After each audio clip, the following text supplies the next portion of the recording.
話愛咁闊噶嘛。你個衰嘢仲想攞皮啊！你快啲，聽日知啦。是好笑啦，咁我唔理你，邊個理你啫？喂，我勸你唔好攞埋咁多皮衣噃。攞皮喎，咁我都唔中意，邊個中意啊？係我打又唔似打咁整咩啫？你家講咩家伙啊？攞皮四啊你！我勸你唔好咁多事幹噃，唔係我真係唔俾面你噶嘛！話俾你知啊，連你租埋你個仔添啊！咩話？而家你兩個嚟收租定嚟攞皮衣啊？咪恃住你有錢嘛！我都要同你結婚。你攞皮衣咩？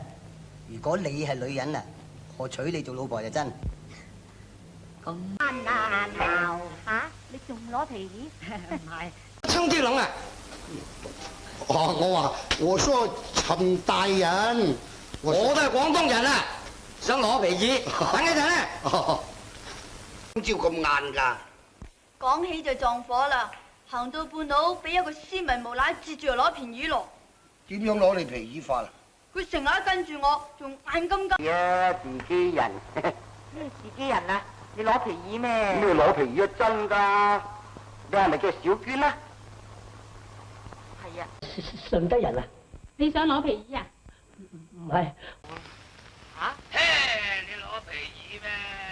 冇錯啦！嗱，我而家就算你係蘭個老豆，阿蘭。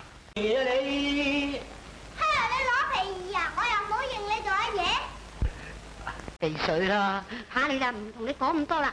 咁你要點至翻得落去啊？嚇？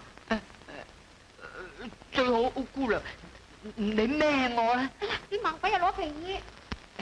外面摸過你啊！哎呀，你仲攞皮衣係嘛？俾啲厲害你睇下。我個侄女啦。喂，你哋攞皮衣攞夠未啊？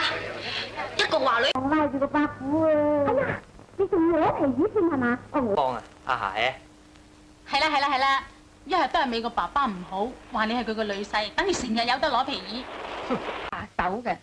喂，曾小姐，你唔好咁攞皮㗎。